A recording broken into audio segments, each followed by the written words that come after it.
name's Grant Hendricks. I'm a trooper with the Missouri State Highway Patrol. I'm at the site of Mariah West's accident. Mariah's vehicle traveled across this median and ended in striking the bridge that you can see behind me. When I got to the scene, her face was disfigured from sliding down the roadway. It's funny, the first thing I noticed about her was her shoes. Lying in the roadway in a large pool of blood, I noticed her shoes, and I thought, this is a young girl. That's the first thing I thought when I saw this. And at that point is when I noticed her cap and gown was still in her car. She was going to graduate the next day. It was just a really horrific scene, all because of a senseless text message.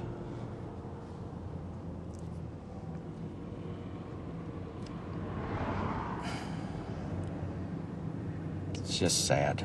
Sorry, it's just sad.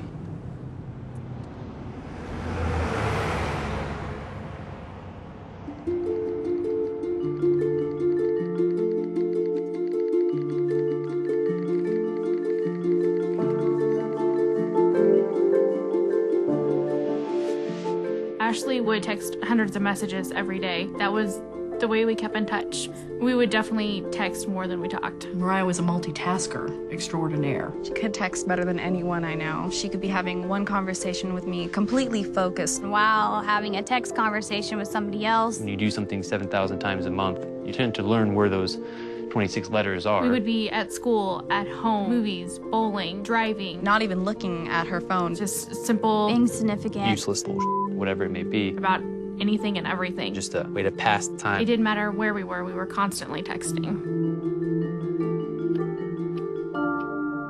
This is my sister.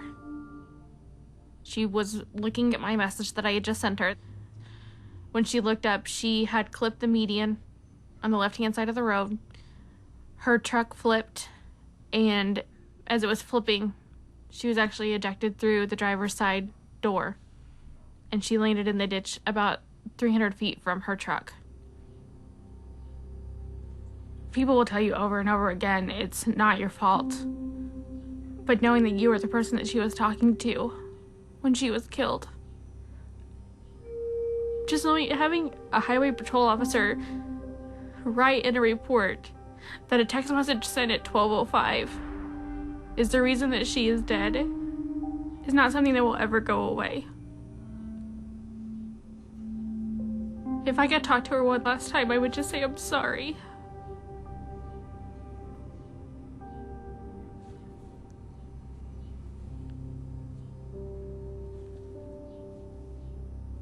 This is her cell phone that she used in the accident. 4 little letters. That's what killed her. You never really think about it, but people associate drinking and driving as a dangerous thing. Your vision's impaired, your judgment's impaired. But if you look at texting and driving, your vision's not even there. You're not even looking at the road.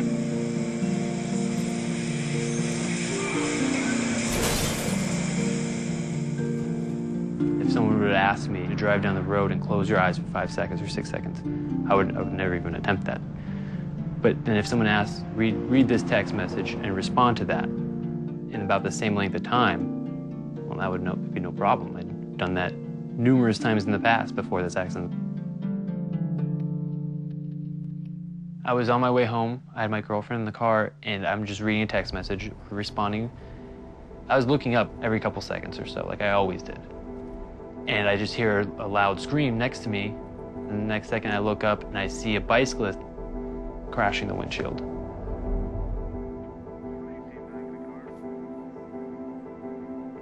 When I got out of the car, he didn't have a pulse, he wasn't breathing.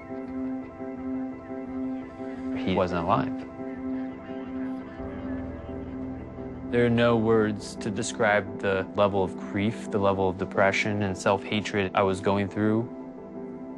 My first year of college, I just remember one girl recognizing me and saying, "Oh, I remember hearing about you.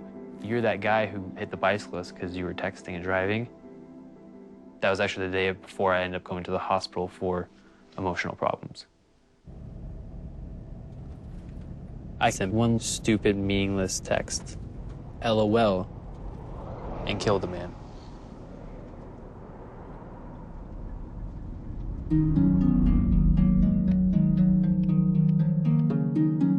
People don't realize it could just take 3 seconds. I was going to the movies and the car just went directly into a tree and it was a direct collision. I was the passenger. I collided with the tree on my right temple and I was declared dead on the scene 3 times. I used to be able to drive. I used to be able to go for walks. I used to be able to run around town by myself. I used to have a job. I was normal. And all this, I cannot do anymore because they had the text. This is the text message that changed my life forever.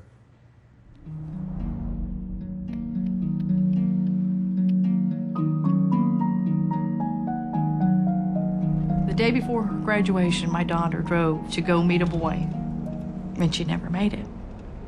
Today, she would have been 19 years old, exactly.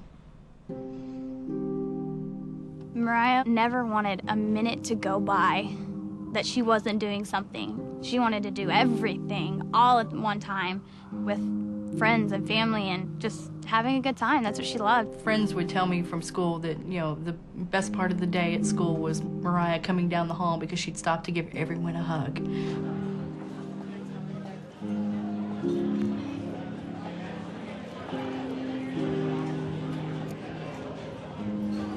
Okay, guys, in honor of Mariah.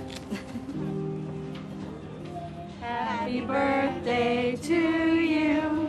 Happy birthday to you. Happy birthday, dear Mariah. She met a guy who played baseball, and one evening she just spontaneously got in her car and said, "Hey, I'm gonna come watch his game." He was texting her to tell her directions of where she needed to go. And I guess she just looked away for too long. Where are you at, you know? Like that was it. One of her friends had no idea that she had been in an accident, so he kept texting. We ended up having to send him a text back to say, please stop. She's in critical condition in the hospital, and we don't know if she'll even make it.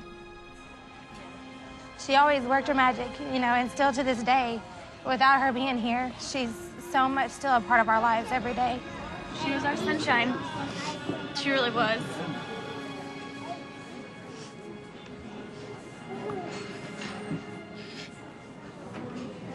She was. It's a simple text message. Where are you at? 3 simple words. She paid the ultimate price for her actions. I've had to do this more than once. Mariah is not the only victim that I've dealt with. And it never gets any easier. And it won't get any easier. What is worth losing your life over? That text message